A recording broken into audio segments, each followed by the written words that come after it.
Hi guys, how's it going? Today I want to speak about the subject of the coronavirus. So the thing is that obviously everybody's talking about it, everybody's addressing the subject, and there's a lot of panic. There's a lot of panic in this world. At the moment, people are going nuts. I'm here in Los Angeles and the stores are being vandalized in some way. They're being, not vandalized, but they're being basically eradicated completely of toilet paper and water and a lot of these things, and people are in a state of panic, and a lot of jobs and offices and a lot of things are closing down or shutting down for a little while, just trying to reassess the state of the world. And I think a lot of it has to do with, obviously, the way that people are panicking. And I do understand and I do believe that we do need to take some action in order to make sure and to ensure ourselves that it doesn't spread like worldwide, although it already has spread worldwide. But in some cases, the thing is that we got to understand that most people, these people in my age range and younger people and stuff like that, who are healthy or semi-healthy, are not at a high risk of getting sick. But at the same time, even though we're not going to be, even if we do get it, we're not going to be super sick about it. What we need to take in charge is the fact that we could pass it on to elderly people or people who have underlying health issues. And if we do that, then our contagion towards them could actually make them so sick that they might actually die. And that's where it's important for us to take steps so that even if we do get the coronavirus, we kind of isolate ourselves for the time being in order to get over that illness.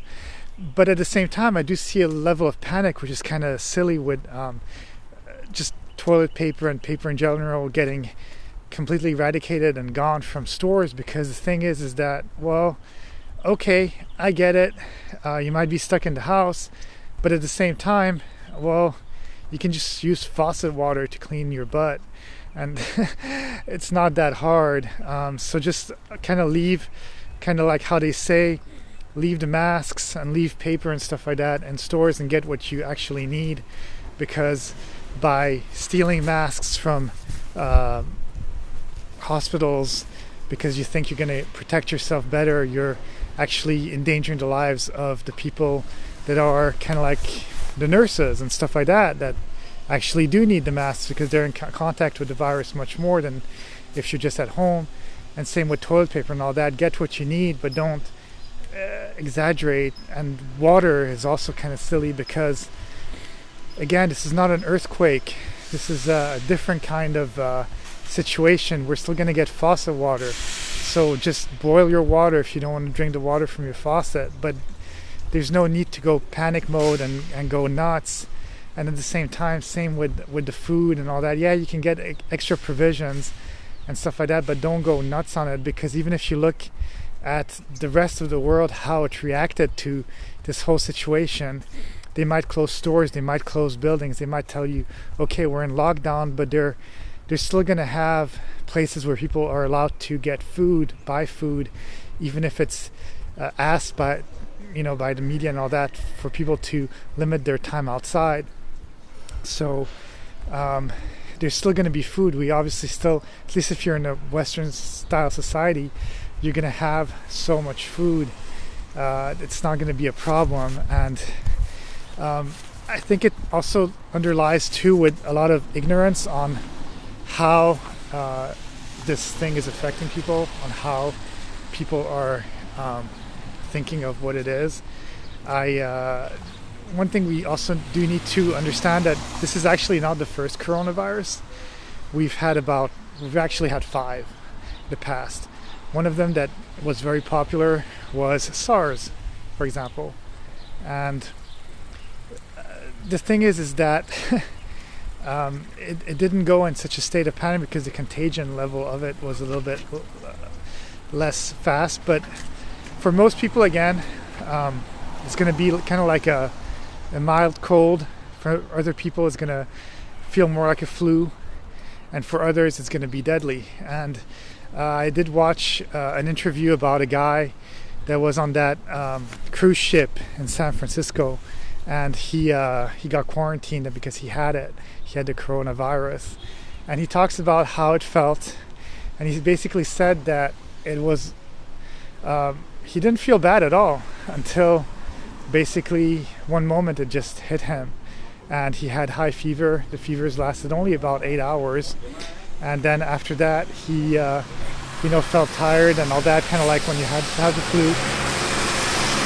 But at the same time, he was fine. He's fine. He's just in quarantine still. Maybe he's released now because they need to do 3 tests 24 hours apart to see if you still have it in your system. And even his wife that was with him the whole time didn't get it. And this guy is in his 60s or late 60s. So the thing is that he got over it. The thing that sucks is that it depends where it stays, where the virus is. So for example, if you get it, one thing that's a recommendation is try to drink water as much as you can, because since it's not something that is transferred through the air, you can get it, of course, if somebody sneezes on you, and you can get it by touching it and touching it on the counter or something like that, because it can live for quite a long time. And then you put your hands on your mouth or on your face or something like that, and then you breathe it in. But by drinking water, what happens is that the virus that is in your throat will actually get flushed to your stomach, where the acids of the body will actually kill it. So just try to have water with you in public places. Try to drink every 15 minutes. That's the best thing you can do. Wash your hands regularly, and just try to stay safe. Like here in LA, it's really cold, it's raining. Just try to cover yourself up, because if your immune system is weak, that's how you get the flu and stuff like that. So try to do the best you can to not get the flu. Try to do the best you can to stay healthy, eat healthy, sleep healthy, keep that immune system up, do exercise, boost your immune system again. But again, for 98% of people, it's going to be fine. So don't panic. And if you do have any kind of symptoms of flu and all that stuff, then just stay home so that you don't transfer it to other people. And if it gets bad, then go to a hospital and get tested and stuff like that. But at the moment, I think that the best thing to do is not to go into panic mode, how a lot of people are going into panic mode and making the stock market crash and making all these things crash. And it's just crazy. Like let's not blow this out of proportion, because one day when there's going to be a real apocalypse, I can't even imagine what's going to happen. This is just a warning call. So stay safe, and most probably you'll be fine. That's it. That's all I have to say on the subject. Have a great day, and I'll talk to you in the next video. Bye.